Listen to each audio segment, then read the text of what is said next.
Hello, friends. Welcome Welcome. to another episode of Crystallizing Conversations. I believe this is our 11th episode. We're really starting to rack up the episode numbers, which is feels very exciting for us. Today we're actually taking a little bit of a detour and we're doing a bit more of a physical focus. I know a lot of our episodes are either really specialized onto crystals or mental and emotional health.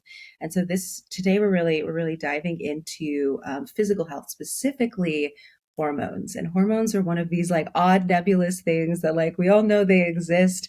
We know that they have something to do with sex and puberty and all of that, but we don't when most of us don't actually know what they are, where they come from, what they do, and how important they are in the body.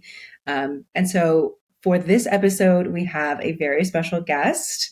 Would you like to introduce her, Iris? Yes, so we have Heather Fritsch with us, and she started her career as a registered nurse back in 1999 and has experience in oncology, emergency services, and as an IV resource nurse and a case nurse manager, as well as a charge nurse. So she has very experienced in the health field. In the last 7 years, Heather has delved into the world of holistic healing and believes that food is medicine. Love that.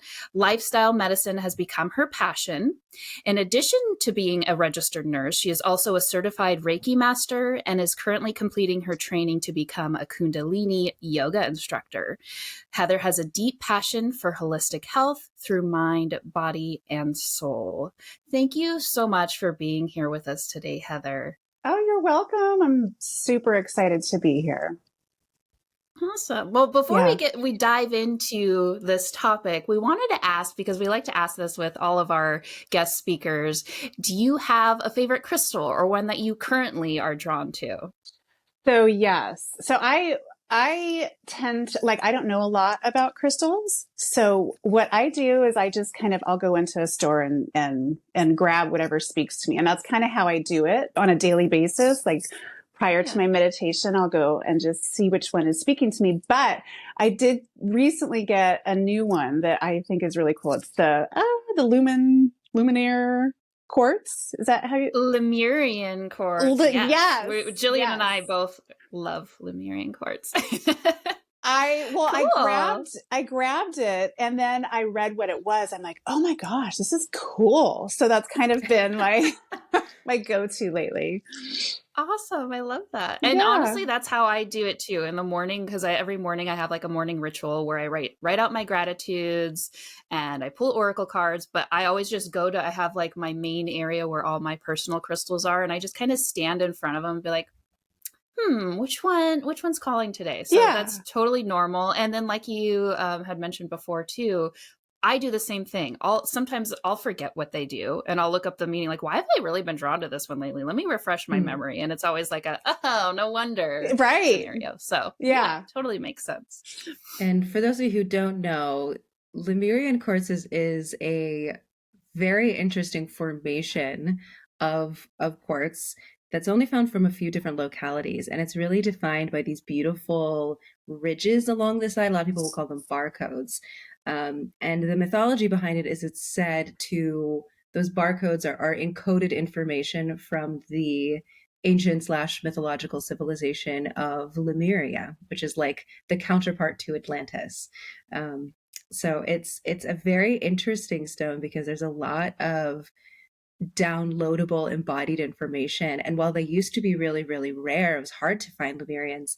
All of a sudden, we're starting to find them cropping up all around the world in different places, which I think is fascinating. Before they really used to only be found in Brazil and Colombia, and now we're finding them in Arkansas and Tibet and all of these other places. I think it's so interesting that they're becoming more common. I think as we're evolving, we're able to access more and more of this information. So I think that is an amazing crystal to be resonating with right now. That's awesome. And they Yeah. pop, they're kind of like when I mean, I'm not a crystal expert at all, but when people find them, they're kind of like just kind of popping out of the earth, aren't they? Is that how it A works? lot of originally, yeah. Okay. So now they're finding a lot of clusters, which again, I think is really interesting, right? More of a collective feel Yeah. versus the Mm-hmm. individual. But when they first were discovered, yeah, they were just random points just like hanging out in the earth that you could just like pick up. Hmm. That's fun. I love it. So cool. So, we introduced in your bio that you were originally a registered nurse. And then we were wondering what drew you away from that and from traditional Western medicine, and what's your focus now? My journey really started because of the hormonal shifts I was having in my body. I mean, I did leave the work field after having children to be a stay-at-home mom. So I did have a few years where I wasn't working at all. But when the shift really happened was when I was 39 and started having this just a horrible experience, and I had no idea what was happening to me. And I have not ever been versed in the world of holistic medicine. And I mean, it's coming together now, but generally speaking, Western medicine, at least from what I was exposed to, really kind of viewed it as snake oil, and that it's not studied. And, everything has to have a scientific study to it, right? Which for it to be legitimate. So anyway, I had just started having horrible symptoms. I became like randomly really anxious and depressed, but I was having what I didn't know at the time were hot flashes. And about hot flashes, but I just thought like you get hot or sweaty. What was happening to me, it was almost like this intense niacin flush or something where it would always start in my head. And it was like this burning burning heat that kind of traveled through my body and then like stayed in my ears, like my ears would be burning. So it wasn't a typical thing that you would think of as like a hot flash. Like it was kind of a burning, tingling pain. And then I would get really sweaty and kind of panic because I didn't know what was happening to me. So like that, along with all of a sudden I wasn't sleeping and I was having my whole life got just turned upside down and I had no idea what was wrong with me. So I ended up, going to doctors it was a 6-month process of going to my OB, going to a psychiatrist, going to my GP, going to like an autoimmune specialist at one point, because I was actually having kind of like this crawly sensation on my skin. Oh, interesting. Yeah, they were thinking that I had maybe like something neurological, like MS, or I was like, oh my God. So, and of course, when they couldn't figure out what was wrong with me, they said I was just anxious, and then that I should, silly woman. Yeah, silly woman. That I should be, would you like to try an SSRI, which I'm not against, or I would never shame anybody for taking that. But it was definitely, no one was getting to the root cause of what was happening to me. So it wasn't until I think I was just like talking about it, and someone said, well, have you gone to a naturopath? And I was like, no, and reasonably speaking, they are, it is an out-of-pocket expense too. Unless you're in Oregon. Really? Naturopaths in Oregon are considered like on the same level as doctors. That's awesome. They're billed as doctors. I did not know this. It's happening. I am just one of the great things about Oregon. Yeah. I love it. So, so anyway, I ended up in a naturopath's office, and they, listened to me, and they did. This is the problem with Western medicine is I have a great respect for Western medicine. I think there's a place for it, but it's kind of like, back in the day where our parents' generation or our grandparents' generation, you listened to your doctor and you listened to your priest or your pastor or whoever it was. You just didn't question. They were all knowing. And that's kind of the same culture with Western medicine. They still feel like they have that authority. It's changing, and not every doctor feels that way. So yeah, so you were a nurse. You were heavily involved within the scope of Western medicine. Yeah. This you start having all these symptoms. All of a sudden, the world in which that was literally your profession was no longer listening to you. Yeah. And so you finally saw a naturopath. And what I happened at finally that saw a point? naturopath. So basically, Western medicine they're really good at diagnosing. But as far as like the whole continuum of wellness and health, there's so much more to it. And the labs that doctors typically order are very superficial. They're going to tell you if you have a disease. They're not going to tell you if you're developing a disease. And I see that a lot, especially with cholesterol, the labs that they draw for cholesterol and thyroid. Oftentimes with like pre-diabetes is not being addressed. Having said that, so I finally went to the naturopath and they did a huge panel on me and saw that a lot of my labs were really out of whack. And especially my hormones. If I remember correctly, my progesterone was extremely low along with my testosterone. So basically what they did is I ended up taking some supplements and a progesterone cream, and it completely changed my life.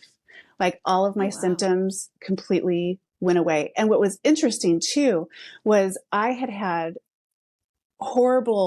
always had horrible periods. So really, really, really heavy, really bad cramps, horrible PMS. That changed as well. And that had been a problem for me since I basically started menstruating. So it really got me thinking like, wow, I not only am experiencing hormonal changes now, but there were some issues with me early on that were never addressed. I think they gave me birth control pills at age like 14 to address that. But what this whole process did for me was really woke me up to how everything is connected. And because I started going, oh my gosh, okay, so as you research hormones are all so interconnected that you start going down this rabbit hole of like your diet and your sleep and how all of this is affecting everything. And so that's what kind of led me down this holistic healing path of researching how everything's connected, really, because especially hormones. It's like it kind of it's the homeostasis of our entire body, and when one thing is off, it throws everything off. So you can have like poor sleep, drinking too much alcohol, poor gut health, and it's all the why to that. And if one thing is off, it all goes off. It all gets out of whack. And it's fascinating. It is. And I think too, I feel like that's a recurring theme here, that every guest we interview, they are a specialist in their field of expertise because they were self-advocates for themselves in that regard, and going down the path of researching the whys and why do I feel like this? And then realizing like, hey, this is something that I'm not just going through. This is something probably thousands of other people are going through, and they realize that and start to help others. So I think that's amazing that you decided to not only realize and help yourself, but to go ahead and then in turn help others in that regard. Before we get too delved into the topic, I wanted to ask, I know it seems a little rudimentary, but what exactly are hormones? And what is their role that they play in the body? I know you said that they're kind of all interconnected and, they affect our sleep, but can we dive a little bit and just to exactly explain what hormones are? Yeah. Especially because Western medicine seems to like ignore it completely. unless it's affecting your libido, they're just ignoring it. They completely ignore it. And I mean, to their defense a little bit, it's so complicated that that's not their specialty. What needs to really, in my opinion, what needs to happen is there needs to be a union, a marriage of Eastern and Western medicine to where we can come together and have someone be able to say, okay, this is not my specialty, and refer them out to a naturopath, which sounds like it's happening in Oregon, which is amazing. So yes, so hormones are chemical messengers basically in your body that are produced primarily by endocrine tissue. And it basically is a system that keeps your entire system in homeostasis. So if you think of it like little messengers that are traveling through your body that there are, okay, let's go. Heather's estrogen is low. Let's go talk to, this part of her body. And so this will happen and that will happen. And it's just this beautiful dance between all the hormones. And they're vital. You can't live without them. They're responsible for metabolism, for growth, for reproduction, pretty much your life function, hormones, and mood, obviously. Mood is a big one. Who you are. So when it comes to your patients and clients, is there like a recurring theme? Because you mainly work with women, right? Yeah. Yeah. Okay. Is there like a recurring theme that you see people for that you notice is like a constant that they're coming to see you for? Absolutely. So I primarily see women generally in their late 30s, early 40s, sometimes in the fifth generation. And it's a common theme. They all of a sudden are gaining weight. That's always usually the number one complaint. Tired, anxious, depressed, not sleeping. And no one's telling them why. They're completely like, oh my God, can you help me? I'm gaining weight and I don't know what to do. I've been eating this way my whole life and all of a sudden I can't sleep and I can't think and I'm having panic attacks and I lose words. I can't even speak anymore. The thing that's so frustrating for me is this can happen, that your body starts changing around 35. And you can start getting symptoms of perimenopause at that age. And I started at 39. So when I went to see my doctor, they didn't acknowledge that as, they're like, oh, you're 39, you're not in menopause yet. But then the more research I did, I realized that your body starts priming for menopause potentially in your mid 30s. And the symptoms that you have, generally speaking, of perimenopause or of menopause are usually the worst when you have that like initiation of change. So for me, that happened at age 39. And I cannot tell you how many people I have talked to that are going through the same thing at around that age, like early 40s. And they're just being dismissed. Yeah. And look, it's so unique to every individual, every woman. Everybody experiences this differently at different ages. Some people might not experience anything. Some women completely sometimes lose their mind. So it's very unique to the individual. So some of the symptoms would include gaining weight, lack of sleep, brain fog. I mean, I feel like everyone on this planet has this right now. Yes, but it gets worse. Yeah. So what hormones, when it comes to that, just I'm kind of curious what hormones are attributed to those types of symptoms. Is it a lack in certain hormones, an overproduction of certain hormones, a combination of both? I'm just a little bit curious on what's causing that. This is what makes it complicated because hormones all kind of, they do a dance together. So, and it fluctuates throughout the day, throughout day to day. So it's really hard to know exactly. And this is why a lot of doctors don't want to deal with it. It's hard to know exactly what's happening in your body because you might have a test at, on day 14 of your cycle.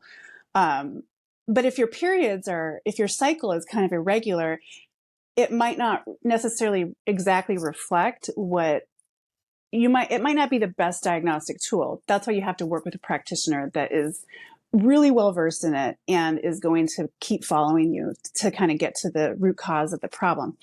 But having said that, generally speaking, the first hormone that usually starts to lower is progesterone. And if you think of progesterone as like the calming hormone, it's the hormone that keeps you in your right mind. It's the hormone that allows you to relax and sleep, and it's the quiet one. It also is. Sounds like a happy hormone. I'm It's liking a happy this one. Like, hormone. is it in pill form or? Yes, it's in pill form. And so, or creams. And creams, yeah. And what happens, that's what usually causes PMS, is when it's the sudden drop of progesterone towards the end of your cycle. All of a sudden it's like, ugh. So, but progesterone and estrogen do this dance together. So when progesterone starts to decrease, the estrogen starts freaking out, and that's when the whole body kind of starts freaking out, and that's when you get what's called estrogen dominance. So it's not that you necessarily have too much estrogen, but you don't have the right balance of progesterone and estrogen. So you're going to also start having symptoms of excess estrogen. So estrogen they kind of do the opposite. Like progesterone is a natural diuretic. Estrogen causes water retention.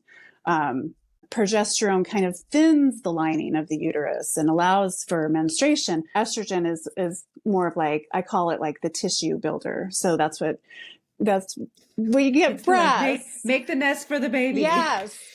Too much. Prepare for baby. Too much estrogen is related to endometriosis, or breast cancer, where you get, you're developing breast tissue, and sometimes you don't. Sometimes it assists with cancerous breast tissue.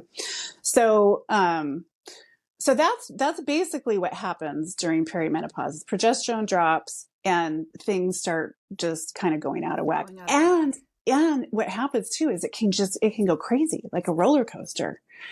So, but again, this is different for every woman. Interesting. And does that, I know, just because I'm curious, and you said they're opposites. So if progesterone is more of a calming, does that make estrogen more of like the fight or flight type feeling? Like the stress feeling, or no? No, not necessarily. It's just it's more of like the balance of it.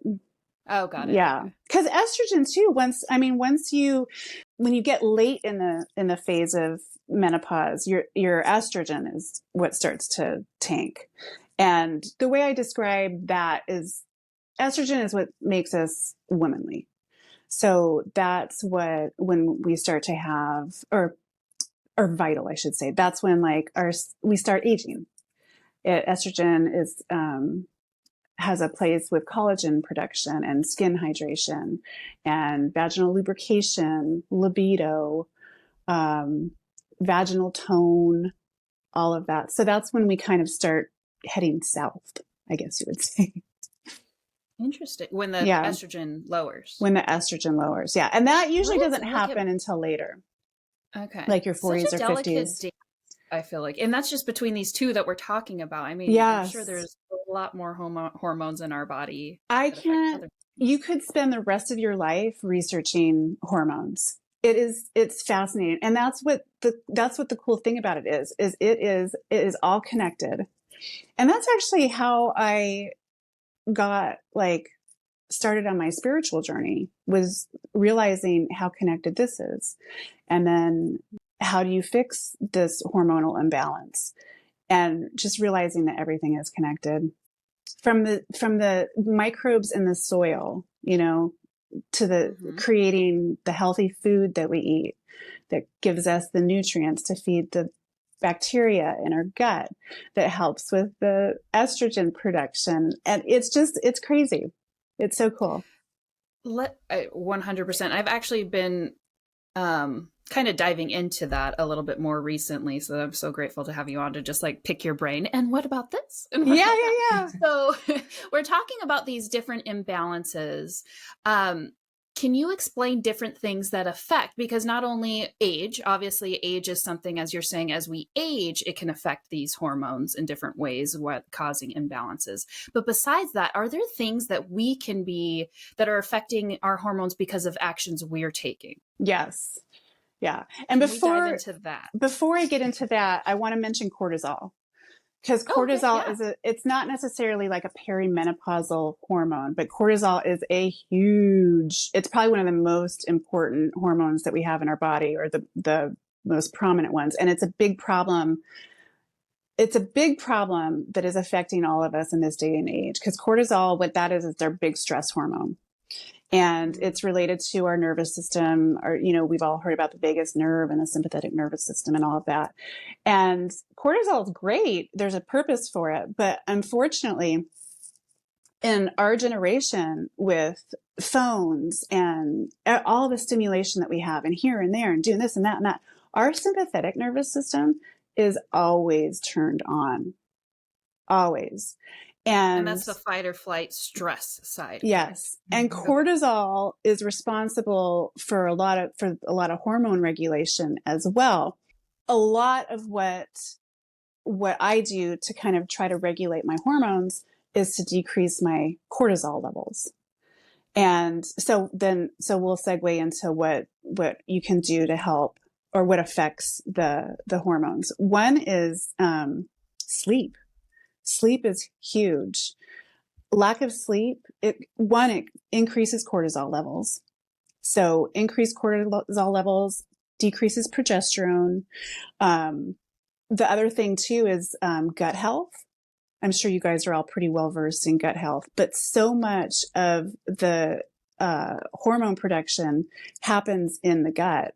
And when we're eating bad foods, like you guys have heard of glyphosate?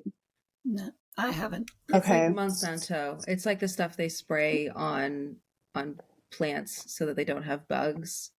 But okay. It ends up affecting the plant. Yeah. So basically, when we're eating in our toxic environment, a lot of what we put into our body is altering our gut health. And again, see, this is when I start going crazy in my head, because there's so many ways that this goes. But for instance, like when we don't have a proper gut function, we're not absorbing the nutrients that we need for our body to properly function. Mm-hmm. Two, we're creating inflammation, which can cause other issues like Hashimoto's, or autoimmune disease, which is the thyroid autoimmune problem. We aren't producing 90% of the serotonin that we make is produced in our gut. And then this gets crazy too, because so serotonin is a precursor for melatonin. If our serotonin isn't working well, then our melatonin, we don't have the right melatonin levels, and then we're not sleeping. Lack of sleep causes or increase in cortisol, which also causes gut problems. So it's like this, it just keeps going and going and going in this feedback loop. I always start with, one of the best things you can do is this sounds silly, but start a meditation practice. Meditation, it has been proven now, like there's no doctors are even arguing this anymore. It causes it is so beneficial for your body. And one of the reasons that is because it decreases cortisol, which will in turn decrease blood pressure, decrease, blood sugar. And then you get all these other effects from even just those two things happening. But yeah, do you guys meditate? I'm assuming. Mm-hmm. I do in my own form. But yes. Well, I mean, because meditation looks different for everybody. Some people like walking through the forest. Yeah. They have a walking meditation, right? There's no one way to meditate, but I think it's that being in that mind space, that head space where you're really in present moment, where you can let go of this, like you let go of the stress for a moment. The stress and all the thoughts, like clearing all the racing thoughts out, and allowing, for me, it's, I would say nature walks or gazing into crystals in the sunshine to just kind of anything. That's so important. Like anything you can do to be in the moment. Because when we're not in the moment, we're either usually stressing about something in the past or worrying about the future. And those two things, what do you think that's going to do? It causes stress and it causes your cortisol levels to rise. So really regulating your cortisol levels is so big, I feel like, for hormone regulation for women. So I say meditation practice, sleep is really important. And I know people are going to hate this, but alcohol, and I love my wine, but it is probably one of the worst things you can do to mess up your hormones. And they're even finding so alcohol will raise your cortisol levels. So what happens? I mean, you guys probably have experienced this if you drink it all. You have some, a couple glasses of wine at night or whatever, and you get sleepy, you are tired and go to bed, and it helps you get to sleep. But then all of a sudden you wake up at 3 a.m, kind of anxious and your heart's pounding. So what happens, because alcohol is an anesthetic, it calms everything down, but then your adrenals go, wait a second, what's going on? Heather's way too sedated. So you start producing cortisol, and then you have this flood of stress hormones. And then when the alcohol wears off, you wake up and you're like, oh my gosh. And there was a study that found that your cortisol levels are messed up for 2 weeks after drinking. So people that are chronically drinking, even just that couple glasses of wine every night, are really screwing up their cortisol levels. I listened to this study that they did about they called it chronic drinkers, but how he defined it was chronic could just mean, I think he defined it as 5 to 6 glasses per week. So whether you're having one per night, like a glass of wine, or just, one day or just the weekend, if it adds up to, I could be wrong on the number, but it was a very small number considering, I guess, 80% of adults in the entire world drink alcohol. Yeah. And so he explained, not only does it affect your gut health, which you have explained that the gut is where a lot of our hormones are produced, especially our serotonin. So it's essentially killing off, putting out of whack our hormones when you chronically drink. So you are having a glass of wine per night or only on the weekends. It eventually rewires your brain. They have a study they did on this to where the only time you are relaxed is when you drink. So that's why a lot of people have that saying of oh, I just feel like I need a glass of wine, or I just need one drink just to cool off my day. It's essentially your body starts to be in that fight or flight mode all the time unless you have that drink. So he talks about just doing a detox for 3 months to kind of rewire your brain to be where it should be at. But alcohol, you are completely correct. And don't get me wrong. Love my morning brunch mimosas, love margaritas. Yeah. But when it comes to your mental health, and it's do you want to be in this fight or flight mode 24/7 unless you're drinking? Or do you want to have a more restful sleep and just feel more better, just happier? Yeah. Yeah. It's unfortunate too, because I feel with generations, women at especially stay-at-home moms or at-home moms, they've always self-medicated. It used to be, what were those, what they call them, ludes, or I don't remember, but some type of downer, Valium or something. Quaaludes, yes. Yeah. And I really noticed that now it's wine, mommy juice, wine Wednesday, which is fine, Glass of wine and yeah. Yeah. But I mean, to be honest with you, I know a lot of people that really put him back, and no judgment at all. I totally understand, but the reality of it is it's just not good for you at all. It's really a poison. And on top of that, and that's the thing too, most women come to me because they're gaining weight. You're not going to lose weight until you stop drinking. It's just not going to happen. A couple things that all the happen. Listeners are no. No. I mean, I shouldn't say that. It can happen, but it's going to be really difficult unless you stop drinking. It's counterintuitive. It messes with your hard, sleep. If you're working hard to eat a healthy diet and go to the gym, but then your counter production of the alcohol is just going to kind of almost negate. Yes. Not completely, but. Well, it increases cortisol, which increases blood sugar. which is going to add to the belly fat. Cortisol equals belly fat. It it kills off, it kind of irritates the lining of your gut. So you're going to have like a cause of leaky gut, which you're not going to have the nutrients to help, to make your metabolism vital. It kills off your microbiome. So you have issues with that. I mean, your microbiome is really important with metabolism as well.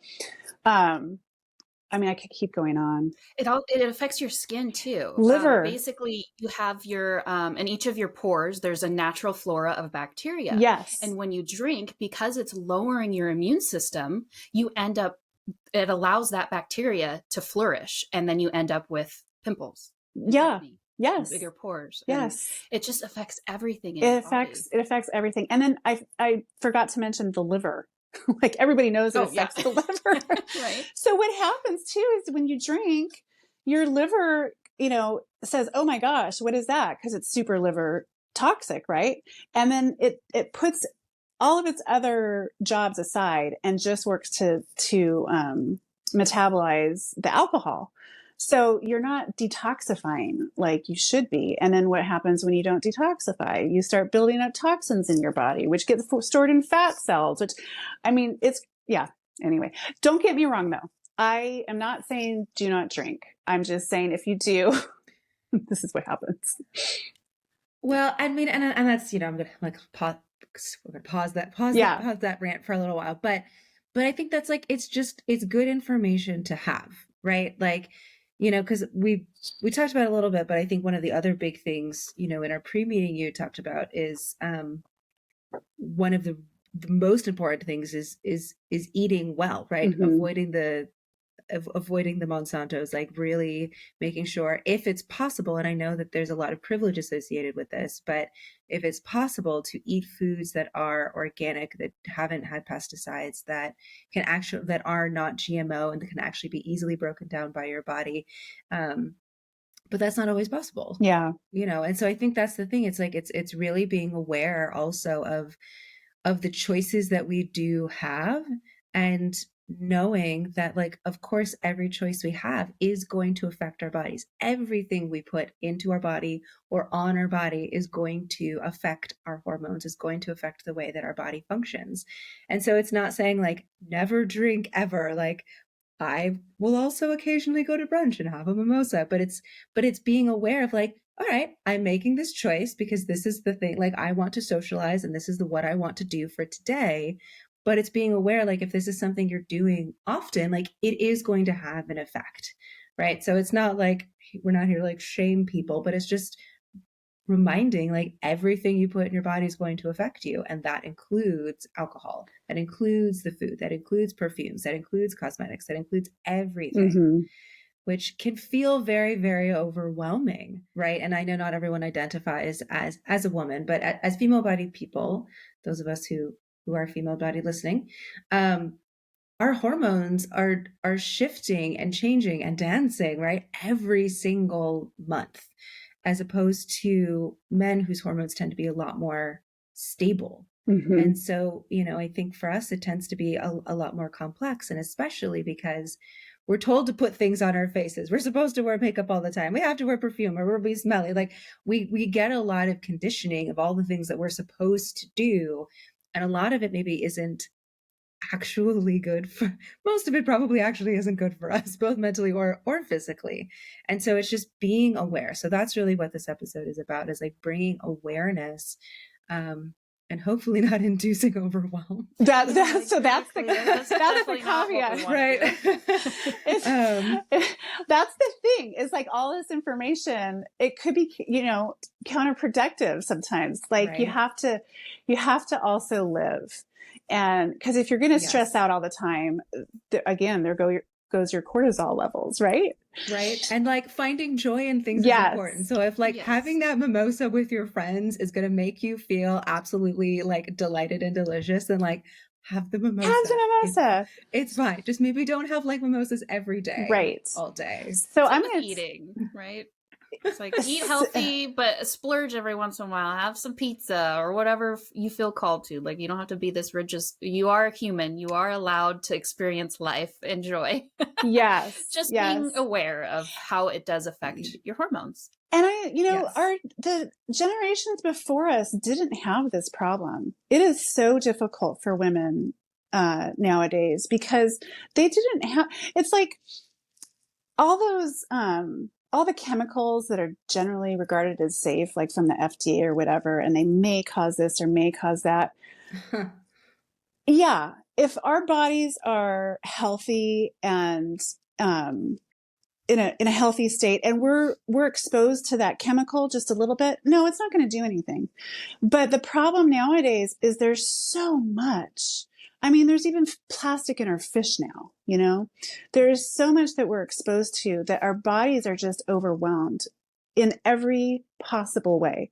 So that's like, that's why I always say bring it back to meditation. You want to stop that overwhelm and kind of just become embodied. That's the cool thing I think that's happening right now though.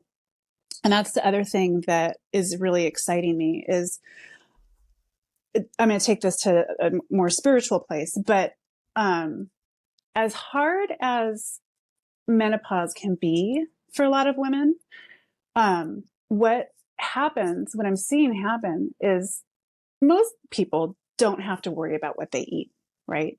Or I shouldn't say, when you're young, you don't have to worry about what you eat and what you're doing, and you're not conscious of it. And then all of a sudden, you know, you get older, 40, 50 or whatever, and you start noticing changes in your body, like what happened to me. And you start looking inward and start kind of becoming embodied. And I'm seeing a lot of women who have been living in their head, living in their masculine energy, kind of start to go inward and be like, okay, what's happening to me? And we can do this. Like this happens for puberty too. But as a woman in her 40s or 50s who has the you know the all the life experiences, who starts to go inward, you see that the awakening's happening, and the feminine energy that is starting to really embody a lot of women, which is exciting to see. It's like a real powerful thing, I feel like. Definitely. When it comes to because we've talked about what hormones are, how they affect us, the different ways that affects hormones. But as a listener, and maybe it's different for different age groups. I'm not sure, 20s versus teens versus 30s, 40s.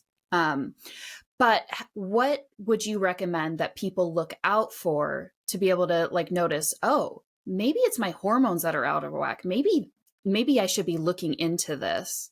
What are some symptoms that people will have? I know we mentioned lack of not being able to sleep, brain fog. Yeah. But what are some of the other symptoms that present when there is a hormone imbalance? Well, I think when you're younger, it mostly has to do with your period. So, what's your PMS like? Do you have PMS? How are you having a lot of cramping? How is the bleeding? Things like that. As you get, because you really shouldn't have horrible periods. It's not normal. Like, I laugh because I had so many doctors tell me that was normal. no, you should not be. I mean, and looking back, I had awful periods too that I had mentioned got fixed with progesterone. So I think, wow, okay, wait, did I have a hormonal imbalance back when I was 14 that could have been helped with just a little bit of progesterone? So that is, when you're younger, I feel like it's that. As you get older, kind of everything I had mentioned, you just notice things changing, and the mood, insomnia, your periods can become irregular. Typically speaking, when you start going through this change, the periods actually start to get a little bit shorter before you start losing them, like skipping, missing periods. I would say I mean, mood is a big one. I say anytime anybody suffers with anxiety or depression, check your hormones first. Check your thyroid too. We're talking a lot about estrogen and progesterone, but thyroid's a big one for women as well. And unfortunately, that's another one that also sometimes gets affected with perimenopause. The other thing I want to mention about thyroid is a lot of women will experience so the symptoms of a low thyroid is generally weight gain, all kind of everything that we're already talking about, weight gain, skin changes, hair loss, sleepiness, like kind of lethargy, depression, but with anxiety as well. And what a lot of doctors don't do is they don't test for the Hashimoto's antibody. And the reason they don't is because they don't typically treat it. I mean, you either have the Hashimoto's antibody or you don't. But when I had had a low thyroid, and it wasn't until I went to my naturopath that they said, oh, well, you have Hashimoto's. There's dietary tweaks and supplements and stuff you can take to help this. And that has actually really helped me as well, is changing my diet according to what's good for my thyroid. So, and too, a lot of times with thyroid, you can have, there's a range, right? And you might be in the normal range, but you might be just right on the cusp of, your TSH could be normal, but it's just right at the edge. And then you look at your thyroid hormones, they're normal, but they're right at the edge. But for me, that happens and I'm symptomatic. So that's another thing to be aware of, because generally speaking, and I don't want to put down Western medicine, they don't look at that. They just look at the numbers. They don't really look at your symptoms and think, oh, okay, well, wait a second. Maybe she's got these, antibodies that are attacking her thyroid, and now it's just kind of sluggish, but she's got all the symptoms. It's probably, her thyroid is slow, which is what happened to me. And a lot of women don't know that. They go to their doctor because they're gaining weight, and the doctor says they're fine, but they're not. Their thyroid is on the cusp of becoming problematic. What do you recommend for people that are listening? Say they realize I'm resonating with these symptoms. Like, I have the brain fog, I have difficulty sleeping, I have painful periods, I have depression, anxiety, all these things. Where do they go? Where do you recommend they go? Or is there tests they can order online? How do they go about finding out? Because we've talked about Western medicine and how it's really hard.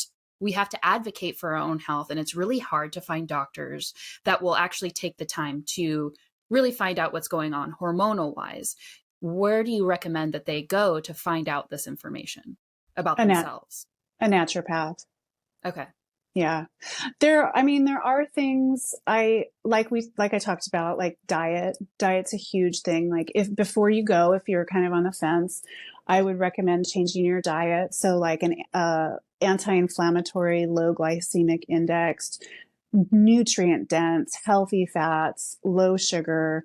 I always like to say, try to get most of your carbohydrates from just a really healthy source, like fruits, vegetables, legumes. If you eat meat, just make sure that you're eating like clean meats, wild caught fish, but mostly I would say cut down the inflammatory foods and eat just really nutrient dense foods. The problem too nowadays is the strawberry that is grown today is not as nutrient dense as a strawberry that was grown 50 years ago.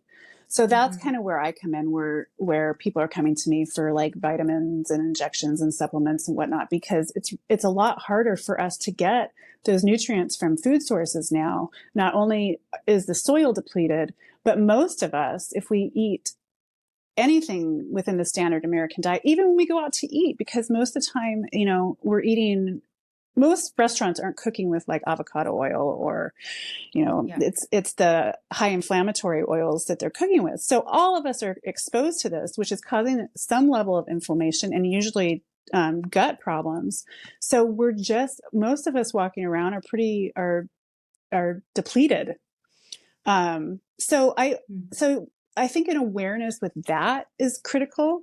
I'm going to go back to sleep, exercise, all those things we already know. If you've done all that and you're still feeling really crappy, then I would suggest, I always say, I think it's important to go to your primary doctor, but if you're not getting what you need from them and they're just dismissing you and saying that you're just anxious or depressed, then I would go to a naturopath and they're more interested in getting to the root cause. What is it out of this whole big system that is out of whack? And I think that's it. Oh, go ahead. and it's hard to find. It's a lot of work. Mm-hmm. And the thing too is that it changes. It's not like with a doctor, you go, you have high blood pressure, you get a pill for it or whatever. This is constantly changing. So if you do find that you can control your depression with diet, life happens, right? So next month, maybe someone you know dies and you're not sleeping and you're not eating as well, and then all of a sudden your depression comes back. So it's a constant thing that you usually are having to work at. And that's why I don't like to ever shame anybody for doing something like taking an antidepressant, because sometimes it's kind of like, I explain it like my uncle. He and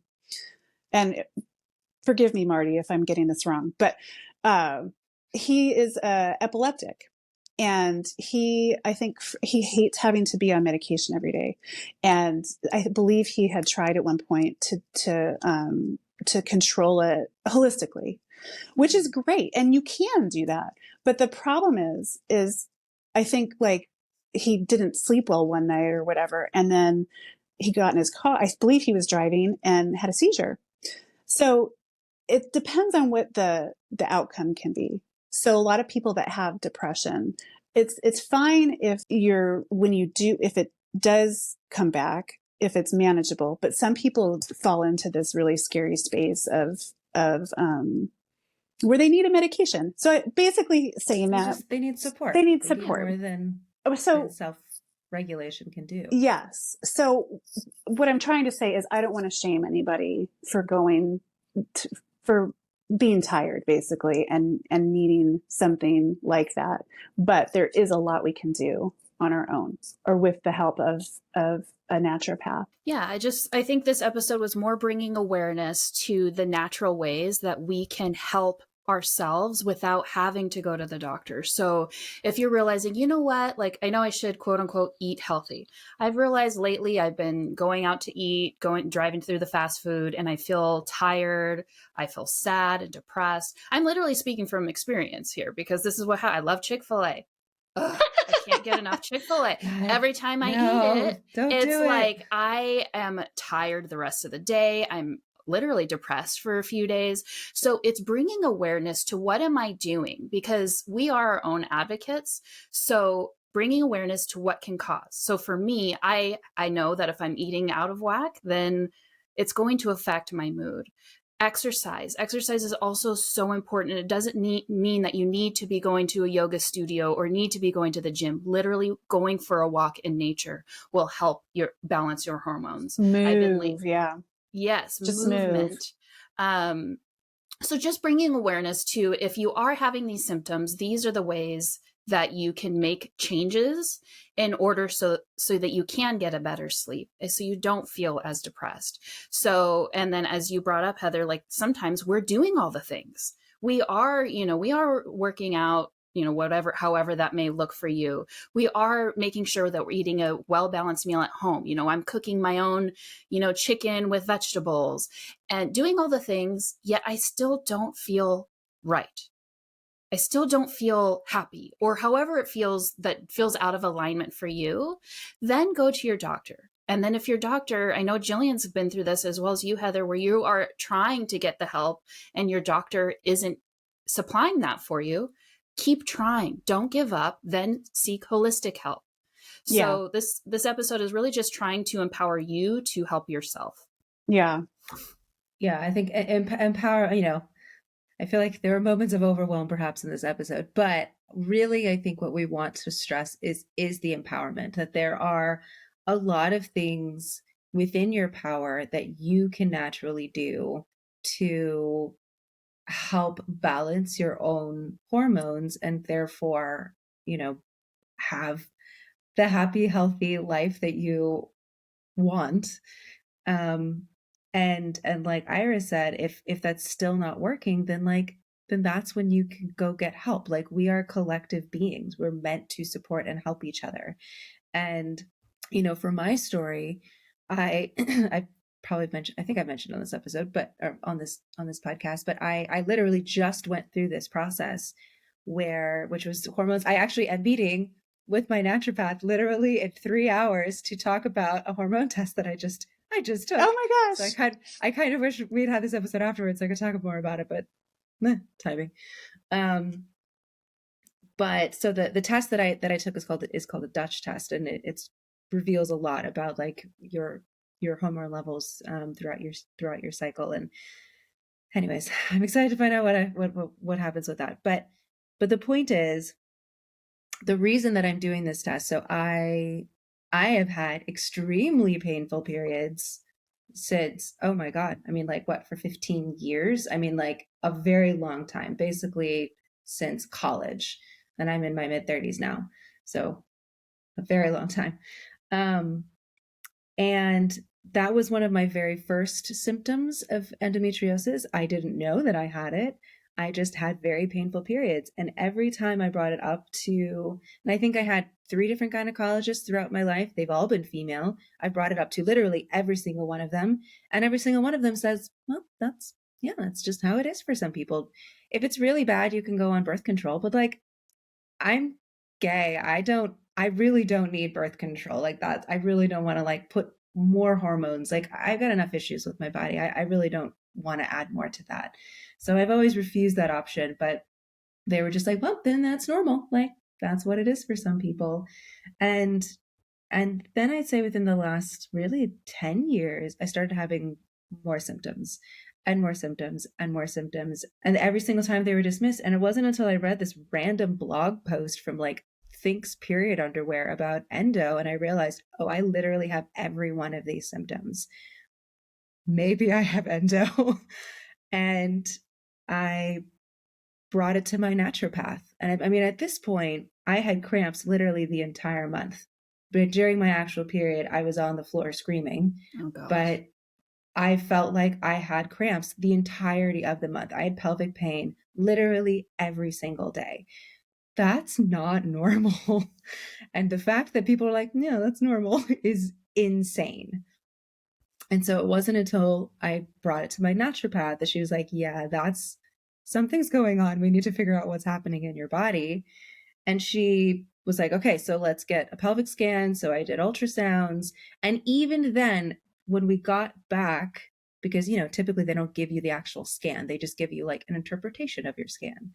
So even the interpretation of the scan was like, it looks like you may have an endometriomal cyst in your right ovary, but it's small. You're fine. You don't really need anything. Maybe you should think about birth control. Like, even after the scan, they were still saying, it's fine. This is normal. But I was in pain. I had literally all of these symptoms that could not be explained by anything.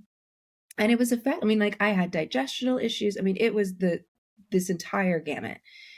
And my naturopath read the interpretation of the scan and was like, yeah, that's bullshit. And we're going to get you to an endometriomas. Like, we're going to get you to a specialist. So she referred me to a specialist, and I went in and I explained all my symptoms. And he was like, yeah, it sounds like you have endo. Let's do another scan. And he, actually knowing what he was looking for, did his own ultrasound and literally finished. He called me into his office and he's like, so you have endo throughout the entirety of your pelvic cavity, and it's affecting literally every one of your internal organs. You need surgery as soon as possible. And had it been caught sooner. This could have been caught 10 years ago, a decade ago. And I am so, so, so lucky that I was able to get in quickly and that I didn't have to have a hysterectomy, which was like a miracle, because he was pretty sure I was going to have one. And like the fact that I'm getting emotional, but like the fact that literally the doctors that are there to help me, like with that area of my body, were like, this is fine. And because they believed they were right, instead of believing that there was something actually going on and believing me, I almost lost my ability to have children.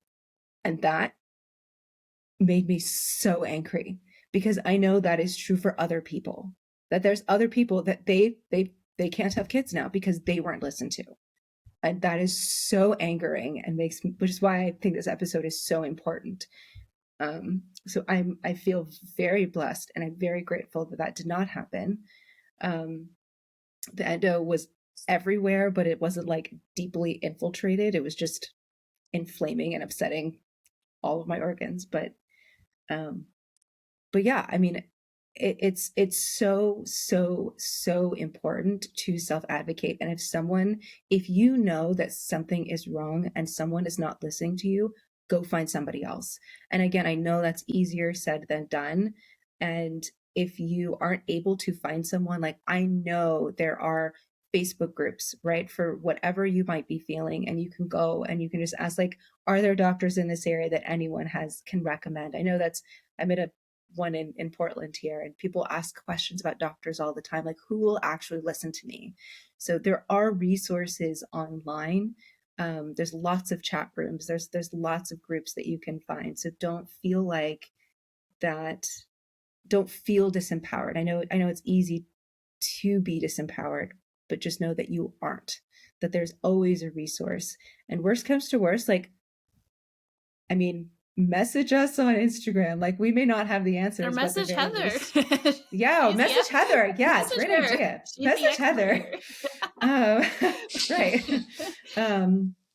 But the point is, like, there are so many people experiencing what you are. And I think right now things are really beginning to shift, where people, especially women, are no longer settling for, yeah, that's normal. You just have to deal with it.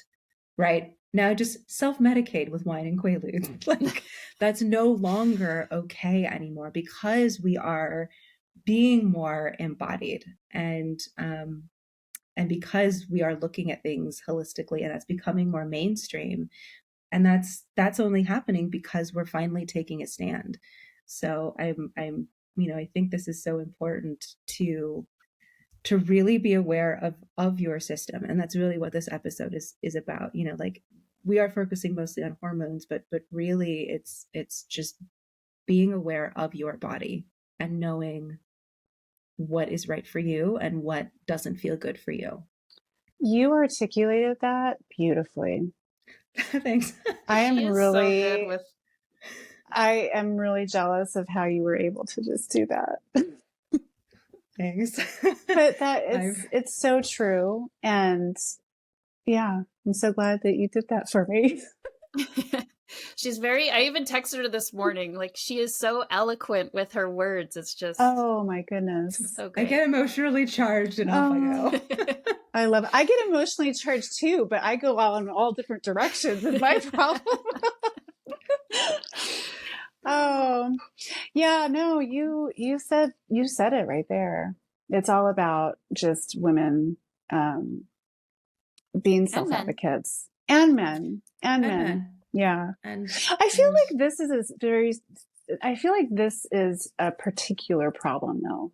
This area of female health. Not that men don't have it either, but it's just not being addressed. And women are suffering because of it. Right. Mm-hmm.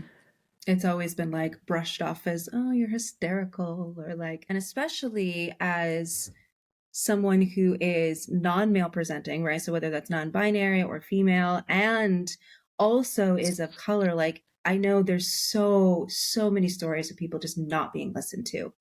And so, I know that, again, that's something that can be really, really challenging. And as someone who is white passing, it's something that I know I wasn't even listened to, and I have the privilege of appearing white. So that's another thing that I know can make things more challenging, and just know that like you're not alone, and that what you feel and what you know to be true about yourself and your body is right and is true. And don't allow people to just shut you down and say that your pain either doesn't exist or isn't as bad as you think it is, because it is. And no one should have to live in pain. No one should be uncomfortable. No one should be scared about what's going on in their bodies, or not know what's going on in their bodies. And I want to mention too, like it has, by trade, I do vitamin injections and, or my job is to do vitamin injections and whatnot. And I do help people with hormones, but not everybody can afford a naturopath or a vitamin injection.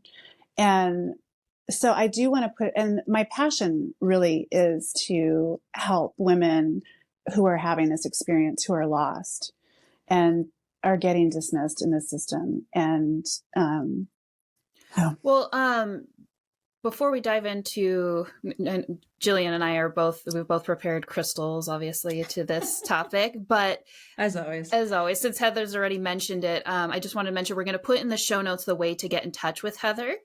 But she does have a website, which is holisticheatheriv.com. She's on Instagram as Holistic Heather, Heather having 3 R's at the end. Is that correct? yes, yes. And then we will put in the show notes, your email address is probably in your website as well, correct? Yes, along with my phone number. Okay, cool. We won't put it on the air, but if you need to get in touch with her, yeah, she's open to it that way. I'm open. Okay. And then Jillian, did you have some crystals you wanted to bring awareness to for this episode? Sure. It's interesting. I'm always a little bit hesitant to I firmly believe in metaphysical properties, but I am always a little bit hesitant, especially when it comes to like physical ailments, right? To rep like this, like I am not this crystal will heal you. I've never been that kind of crystal seller, but I do think that there are crystals that can be supportive of areas of our body, right? Or supportive of our own ability to be in tune with our body. So on that note, I think body awareness really being having that knowledge of like, something's feeling a little off right now. I think especially in this society where we're like, ignore your body unless it's sexually appealing, and then it's for other people, not you. my own rants. I think garnet and ruby are both crystals that are really fantastic. And for garnet, specifically almandine or hessonite, which is like the orangey type of garnet. I think both garnets and rubies are really lovely. They're often considered like sensual stones, and like, yeah, that is true, but I think they're also really lovely for being embodied, right? Releasing the shame of being a person, being a soul in a body, and reconnecting. And I know I had a lot of physical dissociation because I was literally in constant pain, and garnet was one of the ones that I used a lot to really come back into synthesis with my physical form. And so I think both of those are great for that. I think, I guess I should say, I know hormones are really, for hormones specifically, I think it really kind of depends on the area, the type, the hormone, and the area that it's generally, formed, right? So like estrogen, there's like, it comes from like generally the ovaries and like that area of the body, and like thyroid, like that's really throat chakra, right? So I think focusing on stones that you're drawn to that are from those areas of the body that might be out of sync. So if you're having some hormonal issues, specifically like thyroid, then I think using throat chakra stones, like I got examples here as always, if you're watching this on YouTube, like Larimar is really fantastic. Aquamarine is really great, right? Like the blue crystals is really what you're looking for. I've got chrysocolla here. And so I think really go for the crystals that you're gravitating towards that resonates with that area of the body. So for I think cortisol, right, is I think generally associated with like root chakra. So go with like the red crystals, right? We've got red jasper, my little babies, because that's what I have next to me. Ruby is another, like I said, this is ruby. So ruby is another great one, I think, for that. Red calcite. So, but in general, I would say red calcite and orange calcite are also really great to use for establishing healthy habits. So, especially if you're feeling a little bit of overwhelm and you're like, how do I handle all of this? Just starting really slowly and using orange and red calcite to not just like be more aware of your body, but also really supporting the habits that are going to help you have the most balanced body that is possible. Beautiful. Thank you. And it was beautiful. It was beautiful again. And let me say too, like, yes, you're not going to stop like a uterine bleed with a crystal, but this is all part of the homeostasis. This is all part of it that is going to help heal your body. It's all connected. So it's very important, I believe. And again, just as Jillian said earlier, they're to support you on your journey. And then when it comes to formations, if this is your first time listening, I more deal in crystal formations. So how they naturally form. Sometimes I'll bring in polished formations. But just as Jillian said, I'm the same way when it comes to Jillian, when it comes to health.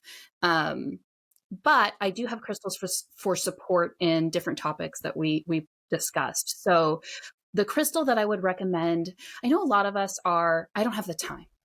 I'm taking care of my husband, my kids, my job. I do not have the time to sit down and thinking out, what is wrong with me? Yes, I realize these things. I just don't have the time.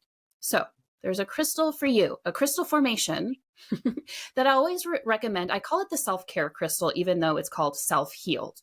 And it's when a crystal has broken, however that happened, whether it's typically it happens in the earth, broken. And rather than just having a shard, you'll notice the crystal has a pattern, and it can appear like crumpled paper, fingerprints. Sometimes it's in triangle formations. I have brought up self-healed crystals before.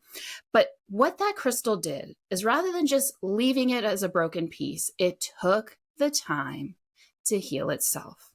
So it's always our reminder to take the time for you. You are worth it. So that's the crystal that's going to help you put those other things aside and make yourself a priority, because it is very important. You can't pour from an empty cup. Exactly. And then the crystal formations to help us gain clarity on the things that might be inhibiting us. So as we discuss, a lot of times it's things that we can be taking action on, whether it's, diet, how we're eating, if we're getting enough sleep, all these types of things. So there's different crystal formations. I have 3 different ones. I'm not going to go, I ended up doing 5 pages. I told Jillian prior to this episode, I don't think I'm going to have any formations. And then this morning it was like, I talked to my higher self and I was like, bring in whatever you think. And so I'm not going to go all of it the way into 5 pages. That will take forever. But I had a lot. A couple. One, and if you aren't familiar with these formations, please reference my free encyclopedia online. It's going to be very helpful. The first one is ally. And it's when a crystal pierces another crystal. So you've probably heard, if you're in the crystal community, of penetrator formation. This is when the enclosed portion of the piercing crystal is actually the sides rather than the tip or base. And it's really, there's multiple aspects, just as with every crystal. But one of the things it helps to do is to bring hidden things to light. So if you're having a hard time figuring out what it is that's inhibiting you in basically putting yourself first, ally is going to help with that. There's also portal. Portal is one of my favorite formations, and it's when a crystal, basically there's crystals all the way around, and then there's like a little, almost like a peephole. And think of it like like binoculars, but without the glass. There's that in the crystal, and basically it's going to help provide clear focus and clarity again on what is inhibiting us and either putting ourselves first, or what are the things that are inhibiting us into having these healthy habits that in turn help our hormones regulate. I'm going to skip over a couple because I have so many. Another one that, when it comes to formations, is inclusions. So inclusions are when a crystal has another mineral held within the crystal. Those are crystals that are really going to help heal things within ourselves. So when it came to Jillian's explanation of the different crystals that you could be using for different areas, if you have a quartz crystal that is including any of those minerals, quartz amplifies the properties of other crystals. So it's a really cool way to get a more potent version of the minerals that Jillian has already brought up. So it's kind of a fun little twofer there. And then I think I'm just going to leave it at that because I have so many other ones on like depression, or if you're dealing with, sluggishness, but I just feel like I've talked a lot already. I think we're good.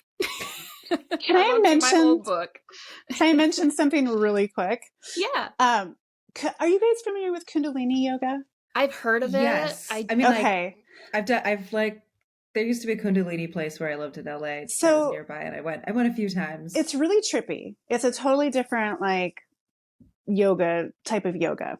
And but it's really great. Like it mixes meditation, breath work, poses. And I kind of said it's a lot of like, are you guys familiar with tapping or like EMDR? Yes. It's a lot of like ancient technology that's similar to that. So I would say like how EMDR is to therapy, Kundalini yoga is like that version of yoga. So it's more of like a tapping type, reprogramming your brain. Having said that, I started training because when I went to a Kundalini class, it's so different. I was like, what the heck are they doing? Like, I couldn't get into it. There were like all these chants and blah, blah, blah.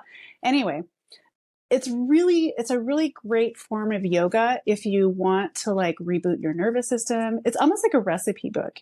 They call them kriyas, where you can do a certain kriya for basically whatever you want to accomplish. One of them being hormone balance, but a lot of other things as well. And maybe we should have an episode on that. I will be offering though, at some point, I want to offer like a free kind of quick Kundalini workshop just to, inform people of what it is that they're doing, why they're chanting, what's the kind of the science behind it. Because you can't walk into a Kundalini class and know what the heck's going on. It's so different. I actually had that written down as a bonus question, like how do energetics play a role in our hormones? And I was like, Kundalini ? So yeah, no, again, it's all connected, all of it. And then before we end, and we might edit this out, but I had this idea. Rob's mom editing it out. Rob's mom introduced me to this thing that this one girl did. I'm like, that is such a brilliant idea. And so I want to ask you, Heather, a question off the cuff. And if this doesn't get published, it's fine. Okay. But if you had the chance to tell something to millions of people, one message that you wanted to share with millions of people, just real quick of this, what would you share? Sorry? You mean in relation to anything? Literally anything.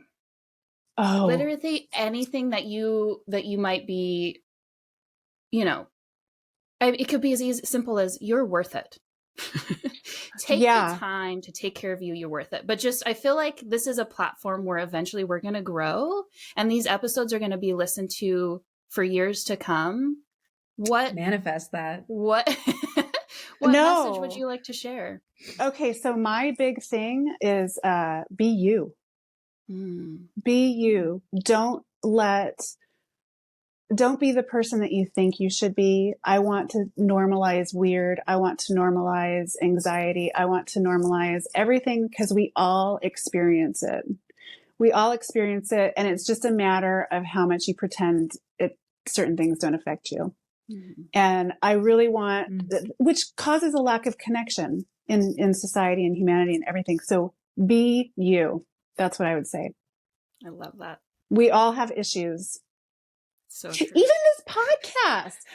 So true. I was nervous doing this podcast, and I was like, oh gosh, I hope I can, because sometimes you probably saw it during this podcast, but my mind starts going and I can't get the words out right. And just by talking to people and being like, yeah, I'm a little nervous. Oh my God. I couldn't ever do that. I would be so anxious, blah, blah, blah. So just like embodying all the things about you, good or bad, and not being ashamed of it. And by doing that, humanity. Yeah. Embracing our humanity. And by doing that, you open up a space for other people to feel comfortable with that too. 100%. So that's my thing. Thank you for sharing, Heather. Thank you for being open to me just beautiful putting in a random question. Oh no, I love it. I love it. That's awesome. Well, thank you for being here, Heather. Thanks you guys so much for listening. I hope it was insightful. Hopefully you learned something. Hopefully you're not feeling too ashamed of drinking. Yeah, no, gosh. By all means. And you know what? I honestly, you guys, the reason I was so into that or excited about it is because I drink too much. So, yes. I mean, I'm not saying I drink too much. I'm just saying that's one of the things that one of my goals is, yeah. Literally, I just stopped drinking. I think I'm at 29 days, 30 days because of me learning all that. So same peeps. We're on the same boat as you guys. Yeah, no, I'm not up on like a high horse saying don't ever drink. Right. Just awareness.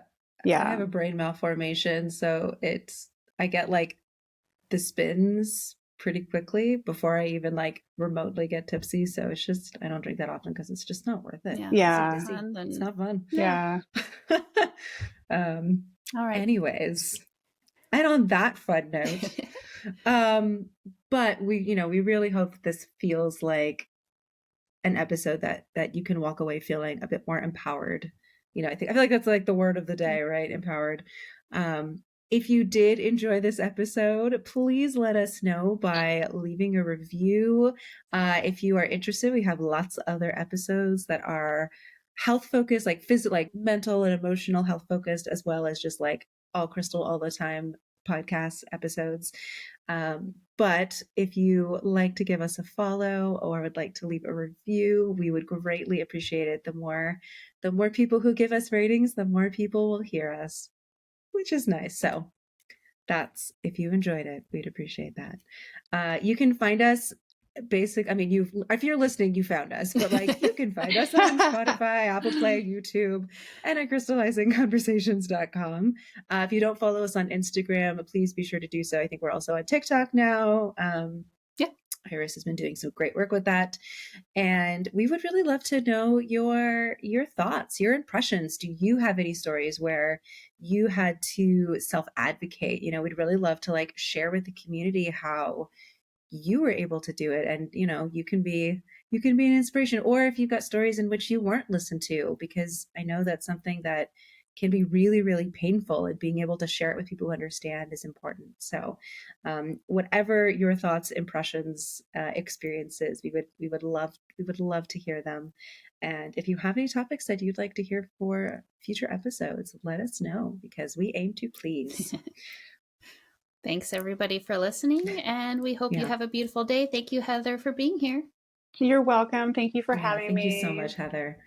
Thank you for sharing your wisdom. And we will see you next time, friends. Bye-bye.